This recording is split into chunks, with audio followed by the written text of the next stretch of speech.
It's great. It really is to see practically a packed house this evening. Because I can tell you that last time around, we just didn't look like this. And we wanted nothing more. We even dabbled about doing it right before we meet the parents on the football field, because then we would know that we'd have an overwhelming amount of people there to listen to what we have to say. And while we all love our sports, the topic that we're discussing and is at hand is of the utmost importance as well.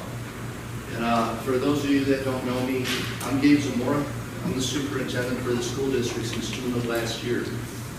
And I intend to initiate or just go through the first part of this meeting, give you a little bit of background before we move on to some of our additional facilitators.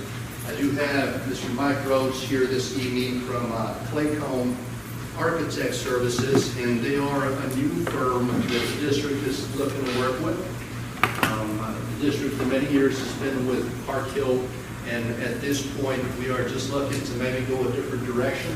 Later on, we also will be hearing from one of our new financial advisors, and that is Live Oak Christian Merritt, who unfortunately could not be here in person because he was already somewhere in the valley at a board meeting, but he will be joining us. We have bond counsel Rose Kanowski that is here, available via Zoom, and she will have a moment near the end of the meeting and also to keep us honest as an attorney that deals with this. If she has to say or correct the record on something, she will. Or if there's a question that one of us cannot answer, she's available. So I want to thank the board members that are here, the staff members that are here. Those I see some familiar faces who came around the first time, and thank you for the hard work that you did and the way you pushed so hard for our children the first time around. Talking about what happened, and the district facility needs. I'm going to ask for Mr. Madrid, one of our assistant superintendents, to go back to our dashboard that is still available online. On our FSISD website, under public, if you go to the whole bond proceedings, you can click on here, the interviews from the first time around, the reports that were produced by our architects when we commissioned a full analysis of district facilities at the end of last year. I want to say that we ordered that in September, October. You have the full report, you have an executive summary, and then you have an interactive dashboard that, would you please go to, sir, breaks it down by the building and where each of our buildings is at. And some of these buildings we know probably need to be demolished. There's not a whole lot of bringing Comanche back. I just want them there today for various reasons. But I took a recording, and while I was in there looking up, and the roof is just done in many areas. So maybe you can look at Comanche and say, all right, well, that one doesn't count. But it's still going to cost something to demolish it, to go through and get rid of the eyesore and make something that's going to be good for Fort Stockton versus a place where dangerous things can happen. Because there are so many doors have been ripped off, etc. The last time around, You can see, the amount and where it's going to go in Proposition A to rehabilitate, renovate, and then build some new, very needed facilities. It consisted of 5 propositions, and we know that on those, only the technology bond was approved, and that one was approved overwhelmingly. I don't think that there was one of the props that lost by more than that one was approved. And so we understand that when it comes to getting those devices in our classrooms, individual devices and in the hands of our kids, it's important. I just hope that we can look at the other areas as well. Now, the other 4 that failed, we've heard some of it loud and clear.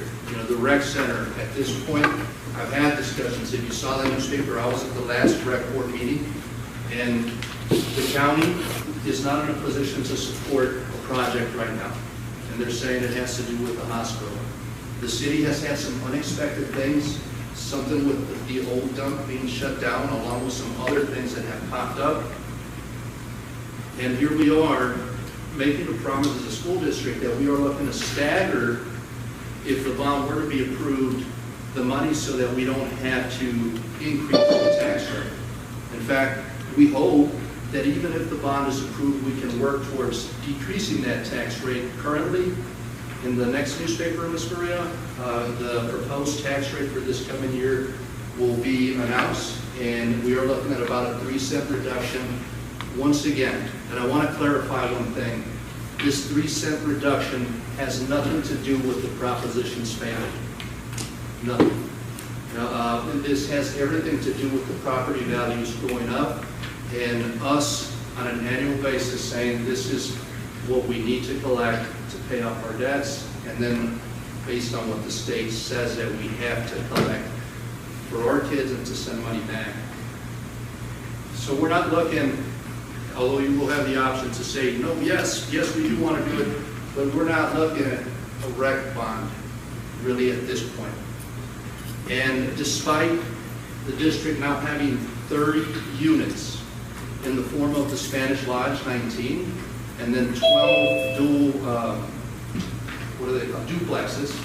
Duplexes, at this point, 29 of them are built. Only one house remains vacant, and that one that remains vacant has not been offered to the current employees. These are people who already knew that were here or brand new to the district. So is there a need for housing? Do I understand why someone who makes their living off of renting homes to somebody else may look at that as a bad thing? Sure. But if you look at the state and the battle the districts are fighting with one another over teachers and staff, not only are we going to reach a point where we must address this housing issue for teachers and professionals, but I think that the next step is we're going to have to address this for our at-wills, for people who are working maintenance, people who are working custodial. And in the scheme of things, when I recommended to the board that we purchase the Spanish Lodge, which is at capacity, the hope was that at some point that could be for our at-wills.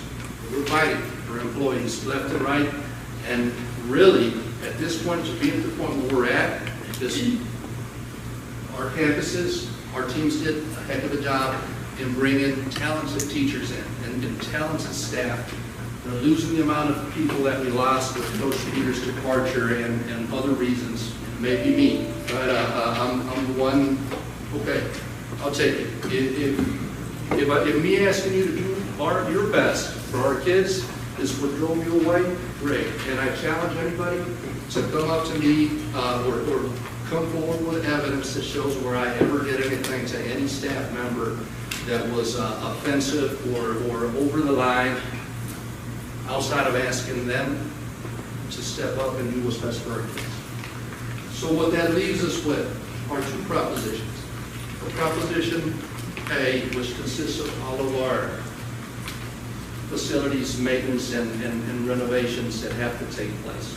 And that proposition can also be used for security. It can be used for upgrading our transportation fleet. And then it leaves us with an athletic facilities need.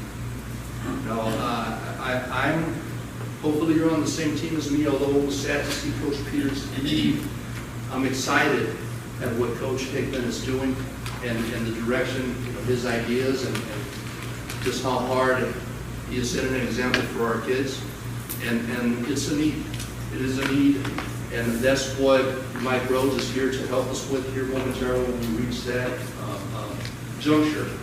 When we look at this, and we will have the opportunity to ask questions, we've narrowed it down, and the reason we can do this is because we've gone through this process. So we're not starting from scratch. Although we are saying, okay, fine, leave the housing for later. We'll figure it out when we get there. I'd rather be ahead of the game. But what's most important is what we're doing right now for our kids.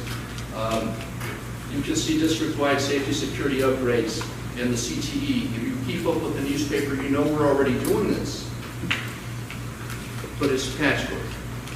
It's not state-of-the-art. We're not replacing the camera systems with what we should have. The hundreds of thousands of keys that are floating around the community, I don't know who all has a key for what building. It would be nice if we could say, look, this is a card and it belongs to so-and-so. If anybody ever uses a card to open this building, even if it wasn't them, the camera cut, and we know who it is that lost that card. As it stands, there are generations of keys floating out there. Someone told me they had one in the gym the other day, and then they wouldn't give it to me when I asked them to relinquish it. But I don't know they really have one. So, but I'm watching them. So, we know that new construction was discussed. Sitting down together, I think that's going to be the biggest decision, and Mike Rose with the architects is going to have some valuable information for you.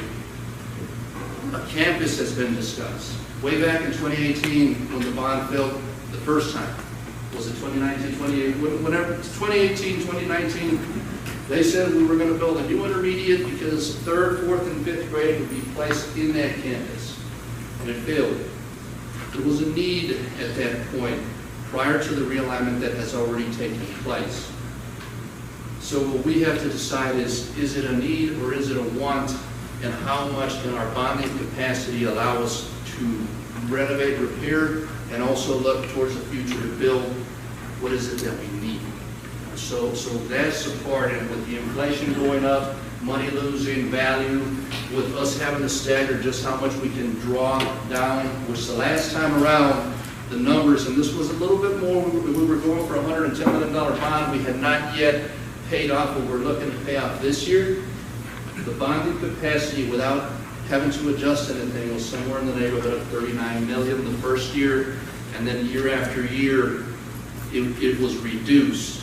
And again, the way this works is that as we approach ending the payments of the bonds that are currently in existence, we're replacing some of that money to pay for the new ones.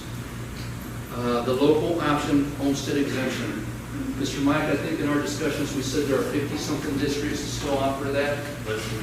Less than 50 now, less than 50 districts in the state. So we're proposing a $1.10 rate. So what we're asking for is $1.10 for every 100, is it every 100 so let's say a $100,000 home or a $200,000 home with that local optional homestead exemption. Just to keep it simple, let's go with that $100,000. Knock 20% of that off, right off the top if it's your homestead, if it's your home. Okay, now you see all the different homestead exemptions, less than 50 in the state. Now we're at 80, because that 20% came off. The state mandated homestead exemption now calls for us to give you another 40 off of that. So that takes us down to 40. When Ms. Maria and I ran the calculations, that $1.10 for that $100,000 house turns approximately, it's just right under 44 cents. So that is your effective tax rate. Now, does that go up slightly if you have a $200,000 home? Yes. But y'all remember the last time when I said that districts like La Mesa have $1.42, or some districts that are in urban areas have closer to $1.50?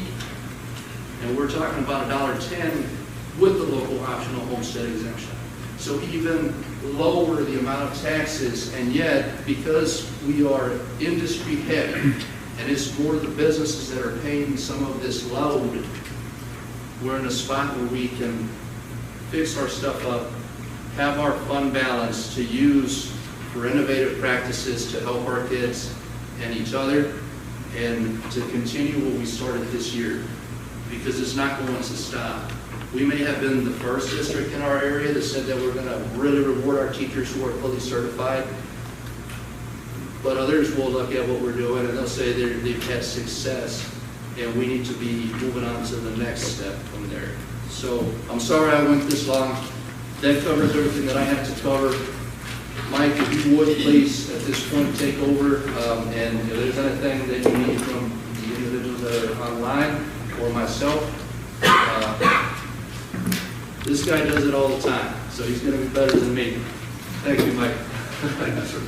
So I'm not better than Dr. Zamora. I'm just I'm an old educator, okay, and I spent my career 32 years just talking about how can we make a difference in the lives of kids. So you're wondering, okay, what's this guy? Who's this guy? You know. So I work as a consultant for an architectural firm. Spent 16 years in West Texas. I was one of my first coaching jobs was for 7 years. I was a head basketball coach and had a lot of great friends here in Fort Stockton.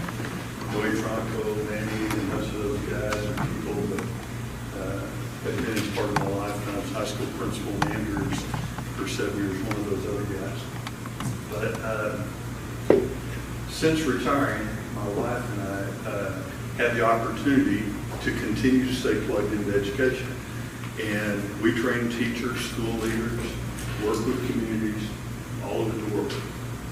We just got back from Zambia in June. It was our 19th time to go there.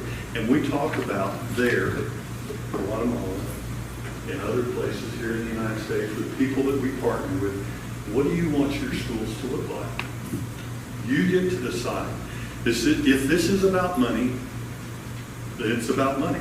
And for some people, their vote and their determination of what can we do, what do we need to do, is based upon what's it going to cost me. And that's the elephant in the room. We know that. But I want you to just pause and think about, what do you want your community, what do you want your schools, and what do you want the future for your kids, your grandkids to look like? Because at the end of the day, I have no predetermined outcome. My goal and my job is to facilitate a process so that we can create awareness of what are the district's needs. Okay? Because this is not Dr. Zamora's bond, it's not the board's bond, it is what you as a community want. So you're here because the district needs your input. They want your honest feedback. And they want to hear from you so that they can create a consensus of what is the plan for the future. And you're the ones who are going to help. And you know, when I look back, when we were hired, I look back at your previous election in May, and you know, you lost your Prop A by 9 votes. Proposition B, your athletic stadium, field house renovations, 161 votes. And there is a reason for that. Okay, Coach Peters, I've known Mike since he was about this tall. I coached him, I coached with his dad. So first thing I did when we were hired, I called Mike and I said, tell me about, you know, and he was extremely complimentary. But as we come together today, we want to lead you through a process, and some of the things that are very unique about your situation is the district is looking at a phasing plan. So I deal with school finance, and it's, at best, school finance is not easy to explain to people because it's constantly changing. It would be me trying to tell you, go ahead and build a budget for how much money you need to operate your house this year, and in a year and a half, I'll tell you how much money you really get. You don't know what your financial dollars are going to be until a year from October. And that's just the nature of the beast. If your appraised values go up, what does that do? It makes you feel like, wow, We now have $3, $5, $6, $7 billion of value. You don't get to keep the extra money that is generated. What it does is the state caps the district at about 3%. They can have 3% more than what they had last year. And then the rest of the money goes to Austin. And they supplant. In other words, they fill the bucket that they put education dollars in.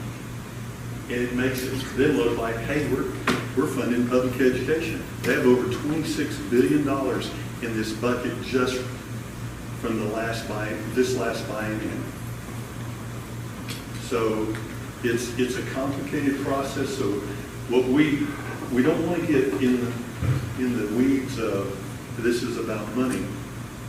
But at the end of the day, what the district is committed and has expressed, what I've heard the board talking about, is they're committed to maintaining the tax rate on their debt side, which is the interest and sinking side, at a certain level, not to go above what it currently is.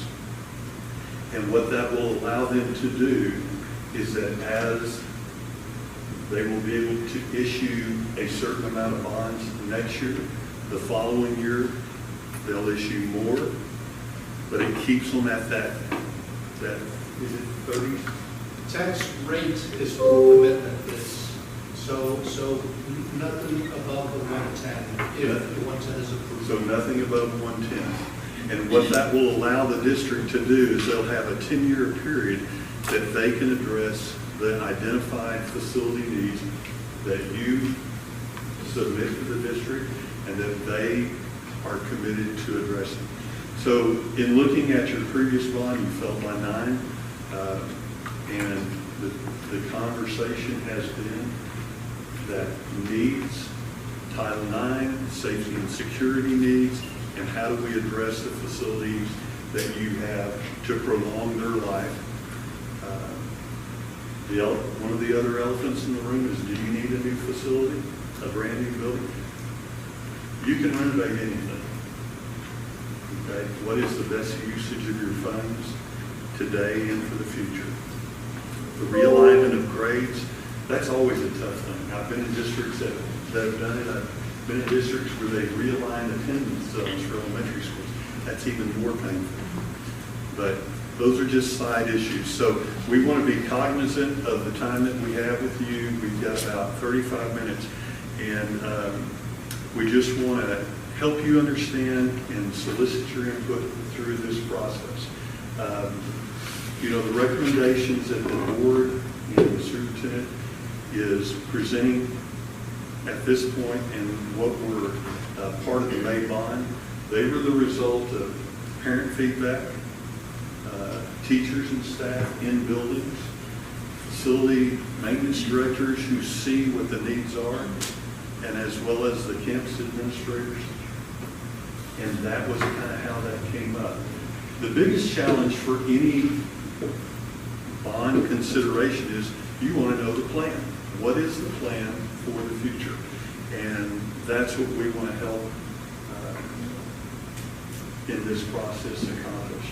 We want to identify needs. We want to make sure that there is complete awareness and that there is a consensus, a majority consensus of identified priorities that will go to the administration and the board, and they'll make a decision.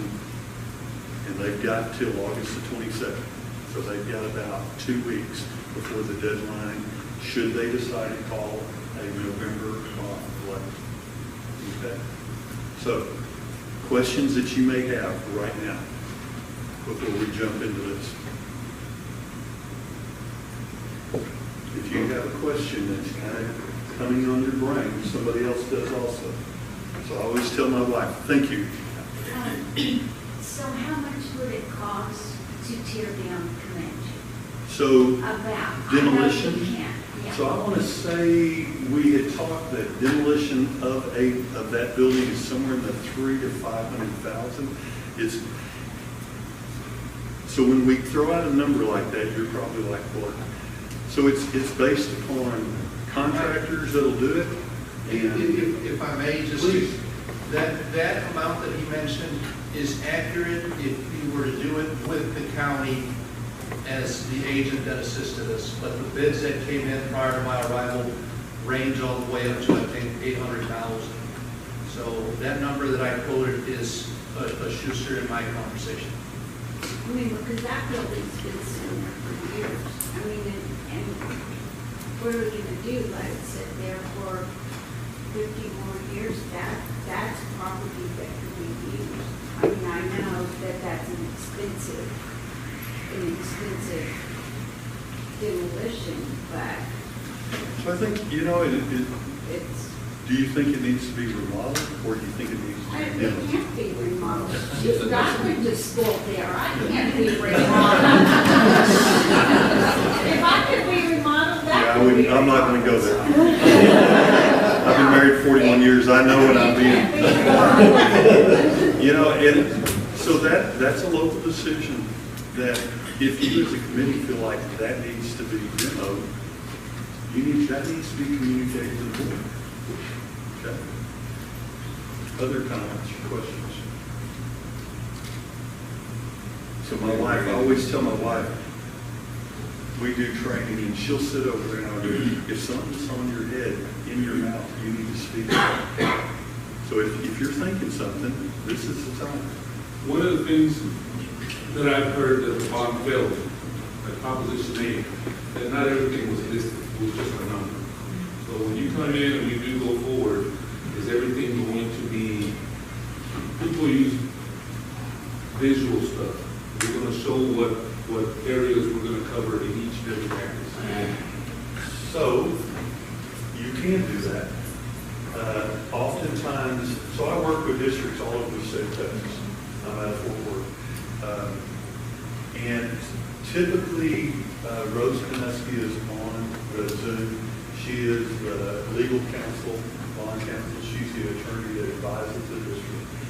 Typically, what school districts do and what they put in the election order is they put in generic language that says for new construction, renovation of current educational facilities, acquisition of land, and it could be other things.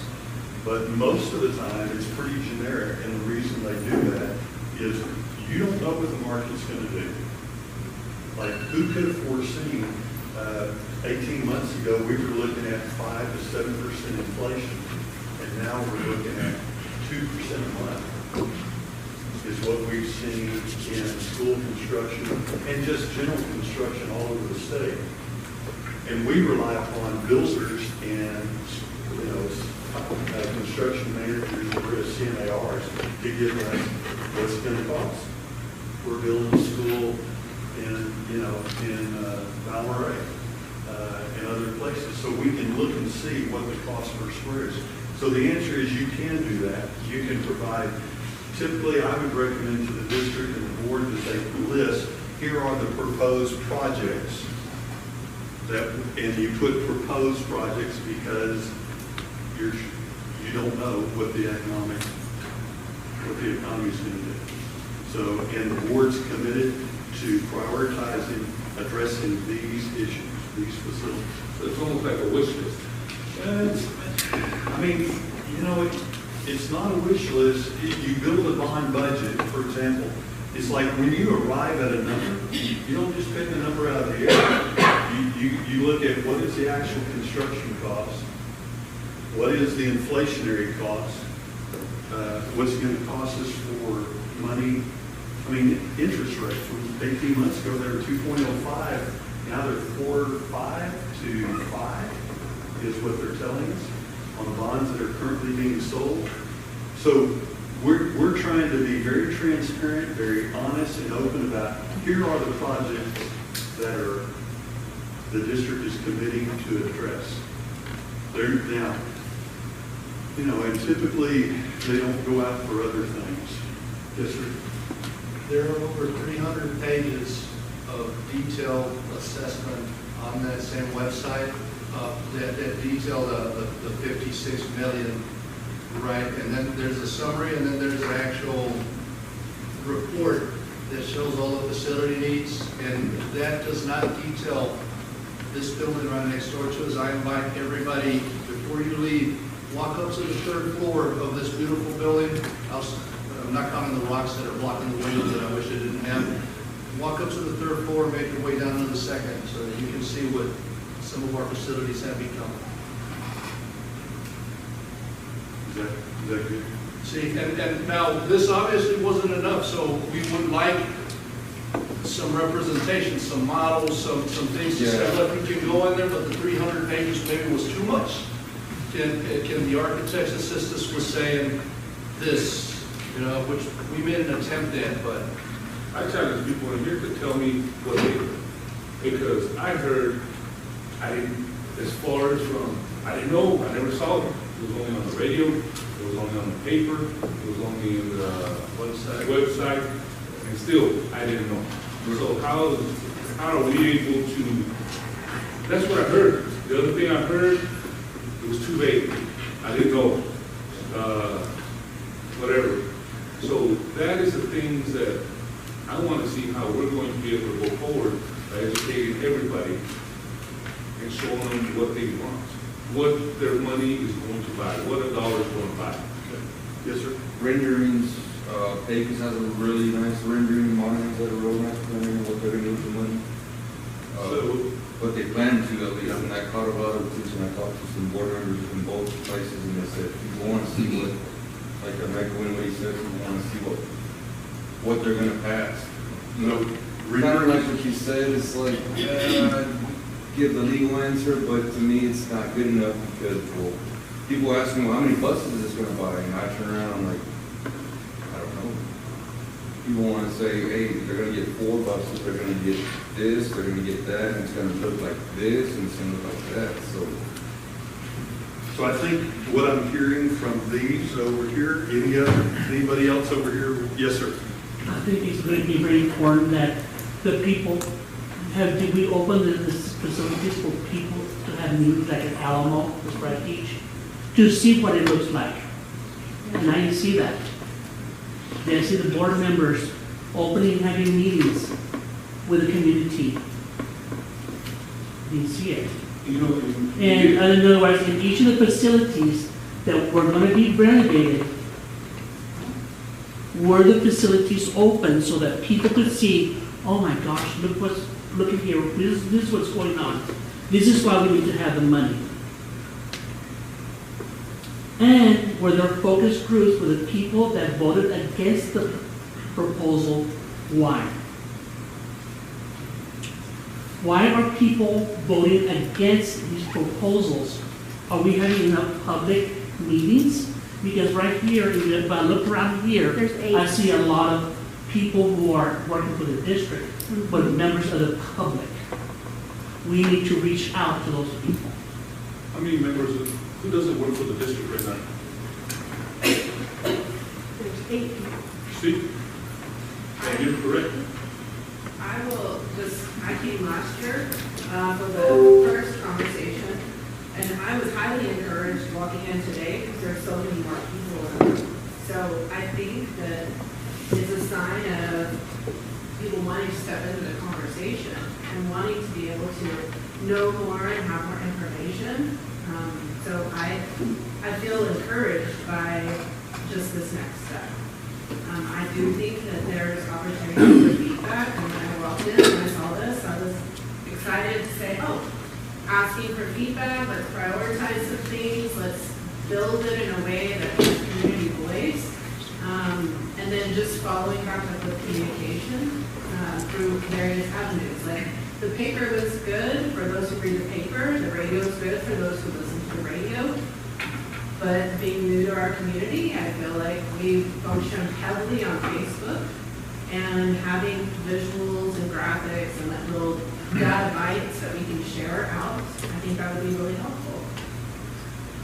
I'm gonna say this, I just came from the Imperial, we just passed a $60 million bond, and Imperial, Claycomb was the architect there.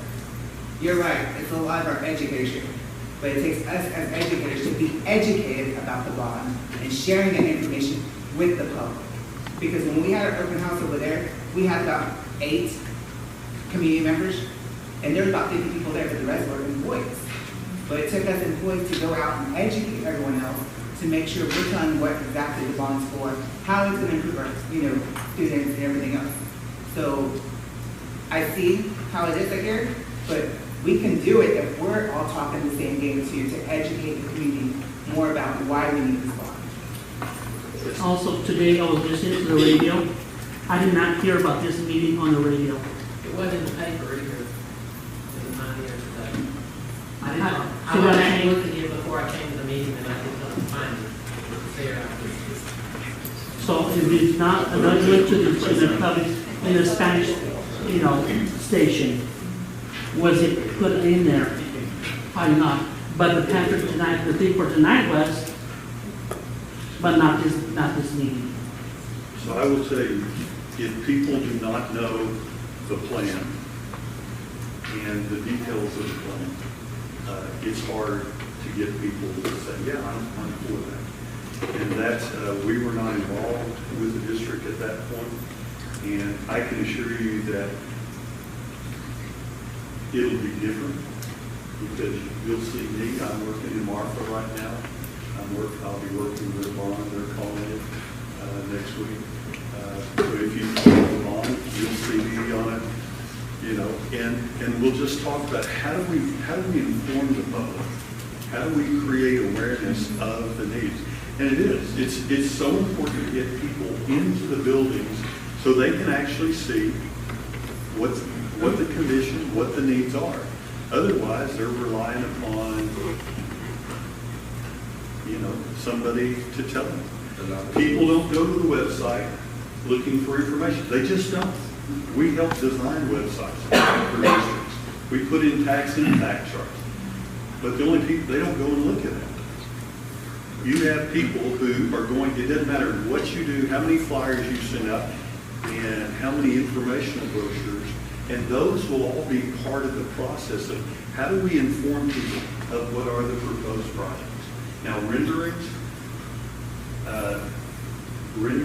typically, the district does not, typically districts do not want to pay for renderings up front because it's a cost. They typically do not design the building until after the bond is passed. And they sit down with the users of that building and say, what do you need in the classroom space? Okay. So, and I was involved in some of the districts you mentioned, so I'm fully aware they were brand new buildings, so they had rendered GIFs. But those are things we can do if the district wants. The big thing is, what are the needs? If it's about money, we want to kind of bring people back to the tipping point, the focus of what are the needs, what do you want your schools to look like? And if you don't have a context and know what the needs are, it's hard to go, well, what do we need?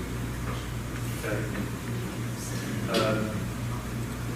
Do you want to talk a little bit about the needs that were the basis for that? We've got about 20 minutes and then we'll do this after that. What I have to say, we said, why would you vote against this? I want to throw some things out there so that it can be discussed. Because what I'm about to say isn't probably the popular thing, but it needs to be said so that it can be out in the open. We have a private school in town, right, that has nearly 70 kids. And I believe that there are probably people who say, if I'm paying to send them to this private school, why should I vote for something that is bond related for FSISD? Not knowing that it isn't going to impact them anyways, right? Because we're looking at lowering tax rate. So if they choose to do that, if they choose to homeschool, that is their right. And no power to them. Private schools are not held to the same standard as public schools with what it is that they have to teach. I'll leave it at that. There are nearly 85 individuals, kids, that attend Buena Vista ISD, as Mr. Castillo just mentioned, transfer students from here in Fort Stockton that go to that district over there. And I think that maybe some of those parents say, well, why should I pay taxes in Fort Stockton if my kiddo's going over there? Now, I won't ask Mr. Castillo to explain to me what the policy for acceptance into Buena Vista is, but I know what it is, and I say go and look at the policy and see what it is that's happening there. And again, where are you going to pay school taxes? You know, because my kid goes to Buena Vista, I'm not going to vote. It was 8, 9 votes. Then we ended up losing by. And I just said, what, 150 or so? How many of those have dual parents or a neighbor or somebody that they're saying, let them vote because this is what we're doing? And it's something that we have to educate them on, because why would you punish the rest of the kids here in Fort Stockton for something that isn't going to cost you anything? If you choose to be private, if you choose to homeschool, there isn't a homestead or some kind of exemption against choosing to do that. If you homeschool, you still have to pay these taxes if you own property. And if you all saw the podcast that I did with Mr. Rivera and Mr. Rafael, I said it is our kids that live in the smallest homes and that live in these apartment complexes, you know, where there are no taxes being paid. Instead, they're paying the taxes of others by the landlords, by paying them, that would benefit the most from this scenario. And I just wanted to say that because 8 votes, we already won. We already won. If it wasn't for that property tax statement, we'd be going full speed ahead in making progress for our kids. That statement is what knocked us down, and those 160 or so people that if we could just educate to say, look, it isn't going to change. If we could just communicate the local homestead exemption and how much better Fort Stockton will be overall if we can provide a better education. Sorry I went on a rant, but I just think that needs to be factored in.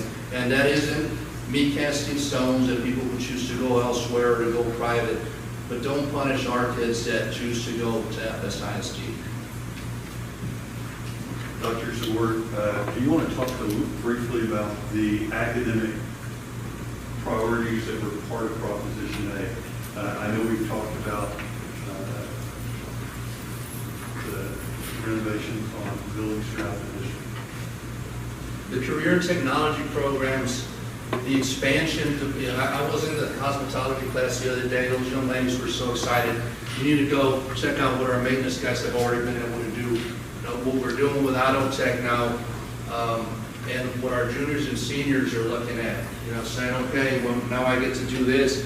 But some of them understand that they're missing out, because when the system was explained to them, when they were told that some of our freshmen, some of our sophomores would be fighting not just for an associate, but possibly for a bachelor's degree while here, when they were told that they'd have the choice of doing both, because that's how much time they'd have with our new schedule, they're thinking to themselves, how come, why now? Why didn't we do this before? I mean, it just makes sense. When you look at our schedule being altered and everything and saying, well, why are they starting at 7:30?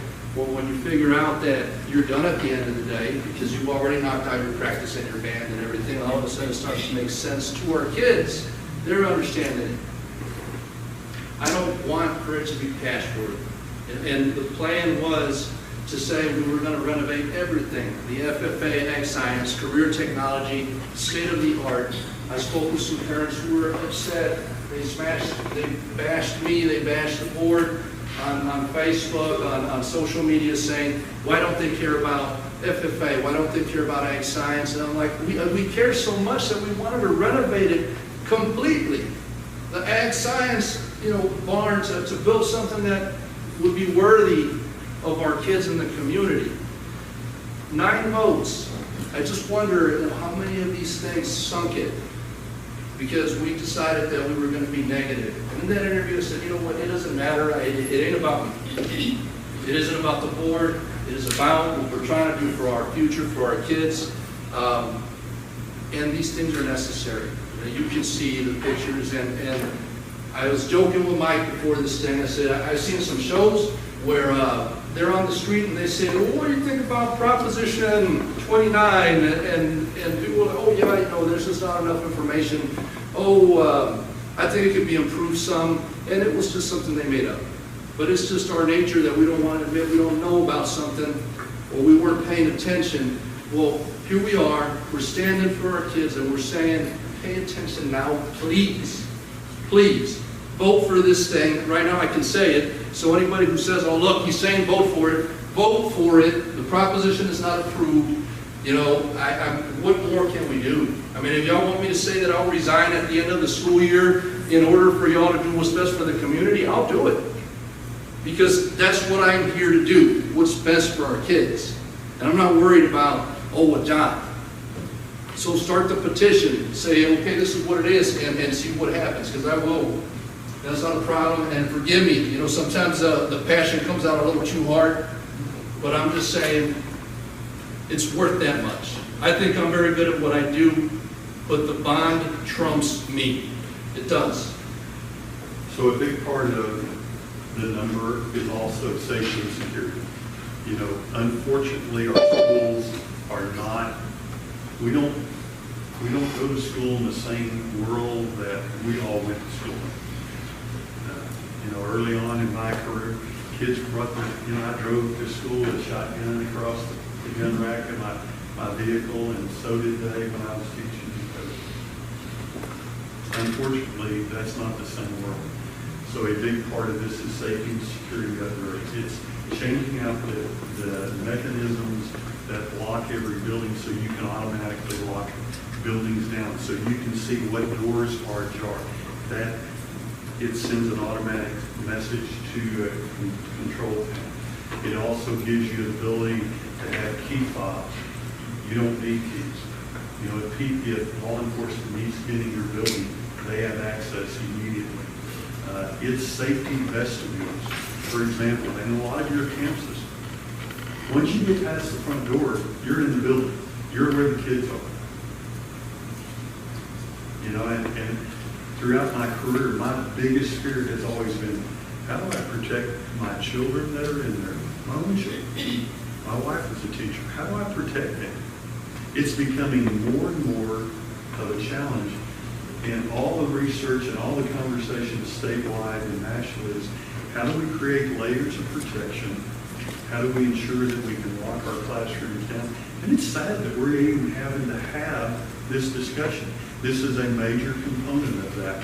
And the building renovations, I think what I'm hearing from you is you need a more specific, concise list of what buildings will be renovated to understand what you're voting on. Okay? Questions or comments? Because we've got 10 minutes and we have an attorney online and we got a financial guy. So as parents and community members, on the back of this sheet of paper, you have 10 items, spaces that you can list. They don't have to be in any particular order, but as you think about living in this community, teaching in this district, having children, grandchildren that go to schools, what I'd like you to do is just simply think about that and list 10 items. You can list 5 that you think should be of utmost importance. They should be a priority for the district. And we're going to ask you to rank them. Not really rank them, but rate them. You're going to assign a value of importance. 4 is urgent, 3 is high, 2 is medium, 1 is low, 0 no priority. And what the district is going to do is they're going to take your feedback of what you've listed, they're going to compile it, and very quickly we're going to see what the consensus of this group is. Whatever you feel like it should be. Okay? So I'm going to ask you to do that right now. While they do that, Coach, would you elaborate a bit on what you told me earlier and what you wanted to communicate regarding the female school? Well, just to kind of point out a couple of things, as it talks about the field house and all of that stuff. As we've looked and evaluated it, I think it's important to understand that our property that we're trying to build supports female athletes. There's the field house and all that we have right now, our girls track team, any girl, they have no facilities to go to the bathroom So just this summer, I recognized when the girls are outside, they have to go inside our male bathroom to take care of that. So this side of it is really taking care of female facilities outside of there to give them dressing room, locker rooms for our trainers, for our athletes, on multiple sports that deal with, on top of redoing the girls' weight room and doing all of that stuff that they need done. So a big portion of it is female oriented. We just have to make sure that we understand that. On the field house and the athletic renovation, there's a lot of things that are taking place and getting the girls' sports taken care of, getting girls the proper facilities that they need. It's not just about what people think when they say, oh, it's a new field house. There's a lot more to it than that. And so we have to do a good job of educating our community that the girls who are in 6th grade right now need a place to change. Those girls that are in 4th grade, when they're coming up, they're going to have a safe place, a great weight room, a great locker room, those things that they're able to get in and out of those facilities without having to go into the boys' side of it, which has been going on for years. I'm not saying that, it's just the way it is, but we need to do a better job of facilitating that for them. So there's a lot of female and girl initiatives in line with that stuff that we've put together, just for y'all to understand that. So thank you. Because of the legislative requirements, it has to be a separate proposition because it involves the stadium and athletics. Do you want to talk about the stadium renovations that are part of that Proposition B or were that will be part of any future consideration? On top of the field house, we're redoing the tennis courts, the backfields, trying to get those turfed in so that we're not having to maintain those things throughout the year, which we mow twice a week. We've got a lot of water that goes in that to maintain those practice fields. But the big portion is redoing, moving some facilities around to kind of upgrade it and make it in a little more functional for our athletes and for our community.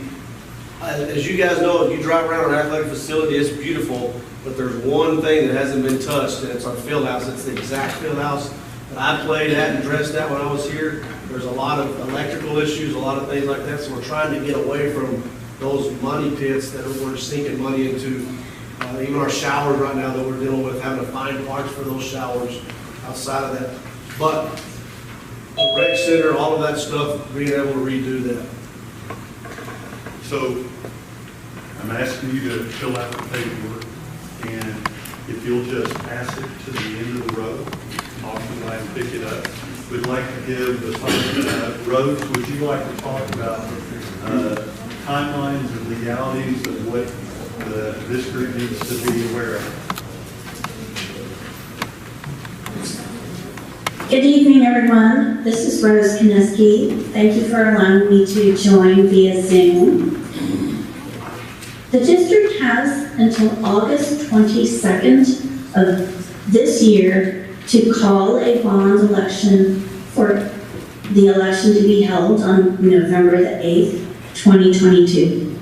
And as Mike mentioned, there are recent changes in the law that require certain school projects to have their own ballot proposition. We can definitely work with the district in writing ballot language that conveys the message that is important to you. And thank you for allowing me to join. Thank you, Rose.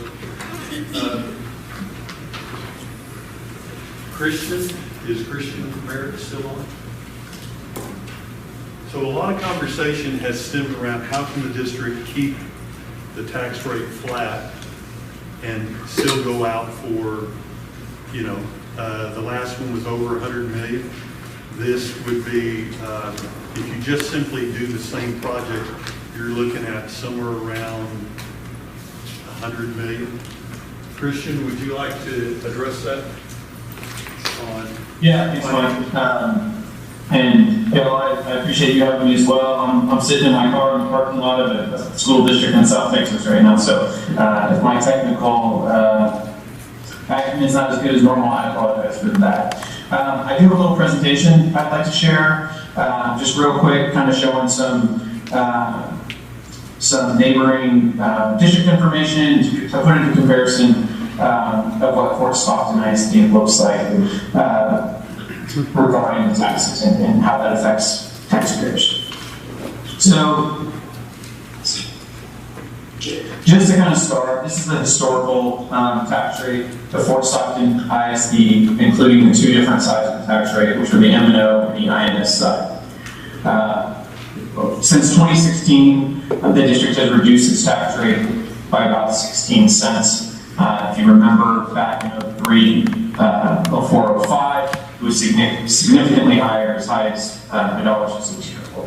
So historical is always relevant. Another piece that's really important that Fort Stockton ISD has is the local optional homestead exemption. You may remember voting on a recent increase to the state mandated homestead exemption, taking it from $25,000 per homestead to $40,000 per homestead in the May election.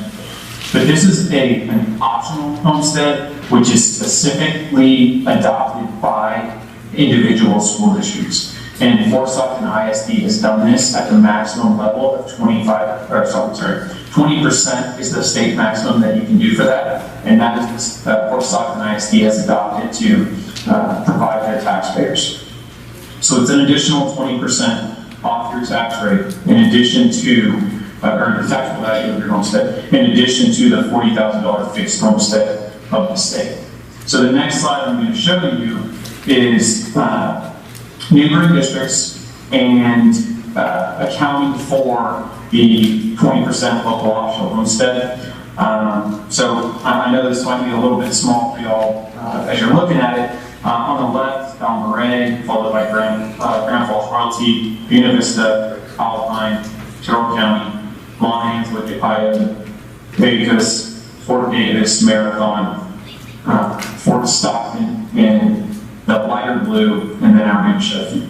I do have a star there that kind of notates that Buena Vista ISD just passed a bond that does, this is 2021 tax rates, but it does account for the bond that they just passed. Okay, so when you take into account where Fort Stockton ISD's tax rates are, including all relative factors, it's obviously a pretty telling story, this bar chart, what it is that y'all get through your money. So, the next piece, I just wanted to talk about the tax rate management and the opportunity to issue bonds that, the projects are being discussed tonight and decided on over the course of the next couple of weeks. But the Fort Stockton ISD, as a financial advisor, in my role, has charged me with figuring out how to do these without any tax rate increase. And there's a lot of factors that go into this, but that is the main charge that they've given me, is to make sure that we do not have to raise the INS tax rate to do this. So it's going to be a moving process. Each year we're going to have to reevaluate, we're going to have to stick with some assumptions and go with those and leave ourselves a lot of flexibility. But the biggest factors in those decisions and those bond sales structures are going to be conservative valuation projections, maximizing opportunities of mineral and industrial value increases, strategic selection and timing for bond project implementation, and always retaining the flexibility to adapt to new opportunities or address other market factors that may come along. A lot of stuff can happen over the time that a bond is outstanding. And again, the main charge that was given to me is that the tax rate will not increase. And so I'm committed to that, as that has been made very, very clear to me by administration. That's the extent of my presentation, outside of any questions that anybody might have.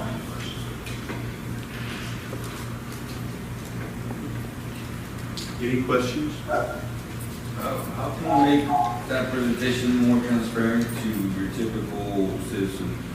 How can we'll post it on the district's website. We can get part of it put in the newspaper. Would that be helpful? I can assure you that if the district calls upon, this information will be pushed out to everybody in town. Okay. In a more simpler Yes, presentation? yeah. It's hard because we don't want to waterboard you with information. And we truly want to know, and I hope you feel like from your observations, you have opinions of what should be priorities. There will be open houses. There will be tours of facilities to facilitate so that people can see, and a more concise list of the projects before the board calls for a bond. Doctors? Mike, could I add one thing real quick? Yes, please. I would just say that what this group asked for and would like to see, it kind of served as a sounding board and litmus test for us to provide more detail, less detail, different depictions of what we're trying to get across and things along those lines. So we really welcome your feedback in terms of what's going to go out to the public. Thank you, Christian. And I know we have that 8 o'clock thing, and I gotta go get ready myself too. I can't wait to meet the Panthers. And I know, Coach, you got a big feet here. The last thing that it says on there is where we go from here. And at the end of the day, it's only the school board that can decide that at a meeting. And you heard them, it has to happen before the 22nd. You know what my recommendation is going to be, and I believe that we may have a meeting as early as the 17th, which is Wednesday of next week at 6 p.m. That's what has been discussed. And there are several things that will take place at that meeting. One of them are the results from the attorney audit on some allegations that were made against the district that we said, go ahead, look at the procedures, tell us that everything was followed or there were some errors. And I think the other is, do they move forward with these propositions? Mike just asked me, should there be another meeting with this group? And I said, I guess it depends on what the school board members vote for next week. And based on if they decide to make this push or not, I hope that you continue to support or keep up with and educate each other and our community of people. Thank you so much. I will hang around for a little bit after this, and if you want to ask anything of me, by all means, come on, and if not, hopefully we see you at the Meet the Panthers. Mike, anything else before we say goodbye? I think if you have any thoughts after this meeting, please send it, drop an email to Dr. Zimmer. If you have a question or comment, I'll be around also. We're here to really hear from you, and you may have other thoughts. But I definitely hear that there needs to be more transparency of what the plan is. Dr. Samora, do you mind? Yes, sir. You mentioned earlier when you started that the tax rate was heavily dependent on business. And one of the things that was left out about why the bond failed was the economy. And it hasn't gotten any better, right? And so you and I had a lot of conversations about before the bond was even voted on to go forward. I think that the business community in Fort Stockton, it's by very few corporate, it's mostly small business, less than 20 employees. And with the economy the way it was and the way it is now, business, especially small business, looks at something like, at the time, your fund balance was about 40 million. That's double what the county at 20 and the city at 10. And you looked at the propositions, and you can tell that small business owners or managements of business would tell you a lot of things out there were maintenance. For example, HVAC. And I know you just got here, and it's easy to blame the guy before, right? But that's something that you plan for. Every budget, every 5 years, you rotate your schools, UHC. But the other thing was, you don't want to bond for fast depreciating assets like vehicles. There's leases and other things that can do that, because I think we've all fallen a prey to car salesmen that say. What's your question, Mr. Buckland? Oh, no, we were. I understand, but. No, you were saying, does anybody have any ideas?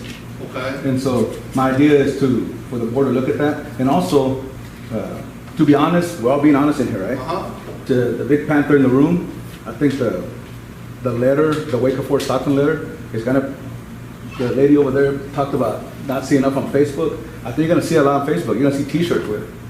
So, y'all need to be aware of that, and it hasn't been addressed by the board or by you, and I think if you want this to pass, it has to be addressed. 'Cause I've addressed that letter, both in the podcast that I did and to anybody who has come and spoke to me.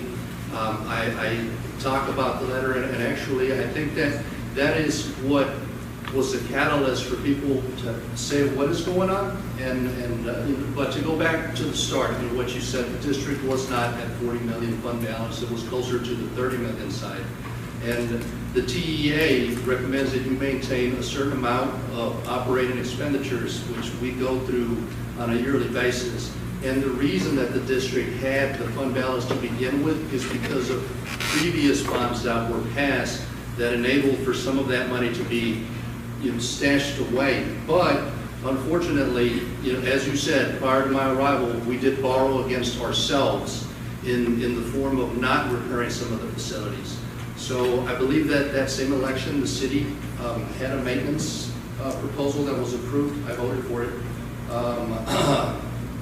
Maintenance, right? No, sir, it was, For you're talking about the streets? For the, yes. Yes, ma'am, streets, yeah. But we're still gonna fix streets without it, it just makes it. And we're still going to educate, but the question is, do you want the best for our kids? When it was not going to cost anything more, and we're still dropping the rate now? Or are we going to say, well, for what reason? No, it's information, for Yes. information. For example, in some of the board members I have discussed, that I think that by telling people it's not gonna cost anything more, question it more. Because it was hard to believe that I was gonna borrow $110 million in my payment, and I wasn't gonna have a payment.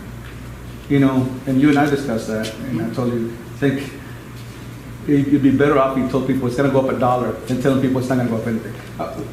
You asked for information on why the last fund failed, I'm just giving you feedback from some of the local business owners on why. And things for the board to consider if you decide to go forward.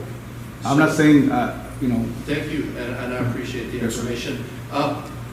There's a Meet the Panthers thing. I'd love to speak to you some more, and I'll stay here with you, Mr. Falcone, but anybody who wants to go, because they got to get ready at this moment, we'll pause for just about 30 seconds. I gotta go.